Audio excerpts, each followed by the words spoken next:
kimchi quesadilla with cochinita pibil. We're gonna make these today in a very different way, so stay tuned on how we do it. On to the marinade. I'm gonna get my little spice blender. I've got some garlic.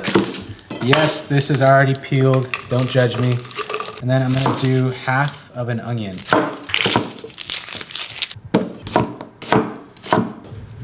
Well, let's call it half of a half. Then we'll do some orange juice. I'll save half of this for, you'll see later.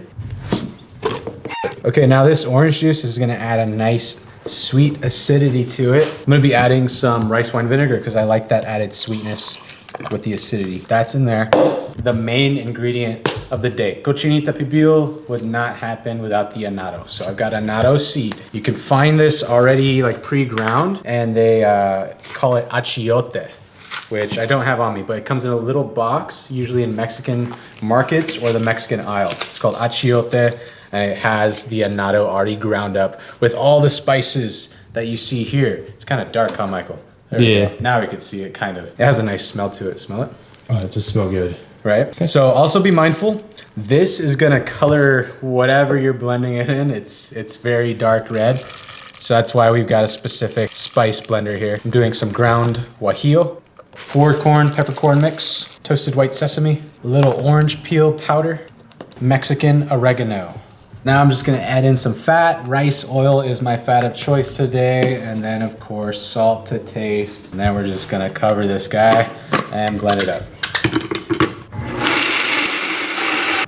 Now you wanna blend this for quite a while till it's nice and smooth, like such. Now that's ready, on to the butt.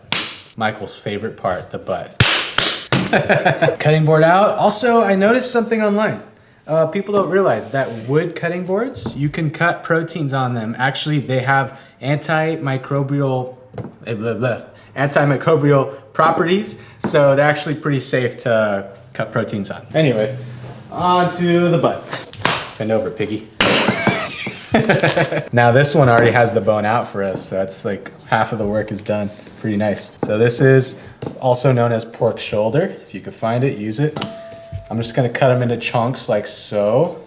And I'm gonna keep this good layer of fat on there because that's gonna add some more richness to it. Don't be afraid of the fat. And then our marinade goes all over that. You like that sound? What does that sound like? Comment down below. This is what we do now.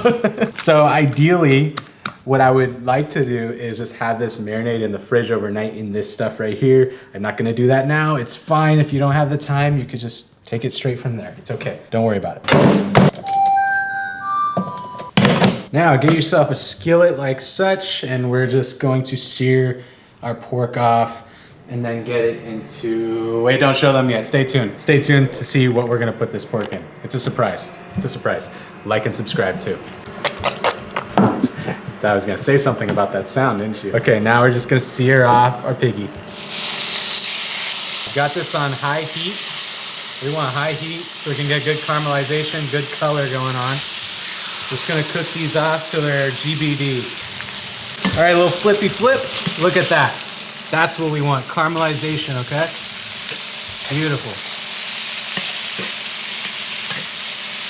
A little longer on that, but whatever, it's fine. Look at that, beautiful. Now we take this into our other vessel here, set them aside, a little more oil, and there goes our other pieces.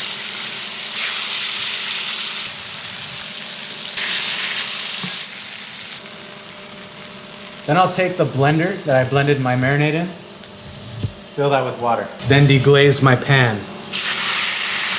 Get all that flavor off of there. And then that goes into the pot. A little more yellow onion into the pot, and then some orange with the peel on.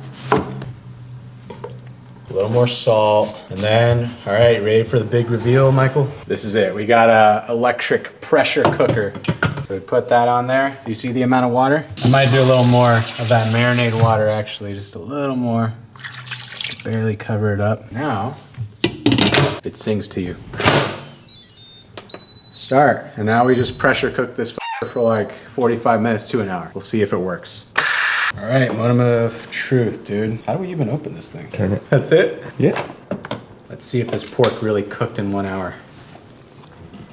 Pretty f***ing impressive. See, that's the beauty of a pressure cooker right here. I've changed my mind about these Instant Pot things. Really good tool. Okay, so now I'm just pulling out all of the pork, setting it aside, taking it out of the liquid. And usually you can use some forks to shred it apart. I'm just gonna use my tongs. Just kind of do that. Look at that, beautiful. Then, you know, just give it a little taste to see where we're at. Okay, so now we can just season this. Salt to taste when you're done. There we go, we've got a quick, easy 1 hour at home cochinita pibil. Now I have another video on how to like do this with the banana leaf and like the whole actual method, but this is pretty spot on. I made this for family meal a lot back in the day. Really good dish. Now we're on to the quesadilla. People are gonna freak out about this, dude. Don't show this on camera, okay? I'm just gonna punch them out to make mini quesadillas, okay? Because it doesn't fit in the pan, look. It's too big, it's too big.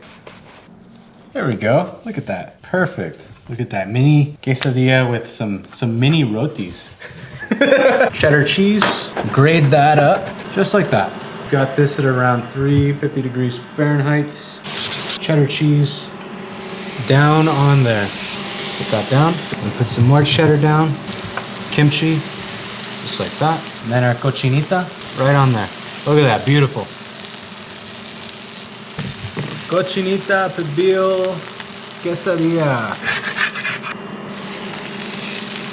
Look at that, dude. Now we have this beautiful cheesy layer. Cheese on the outside, cheese on the inside, all over.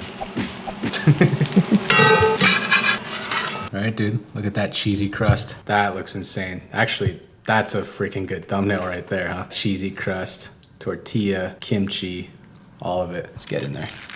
You already know, some Valentina, straight on the board.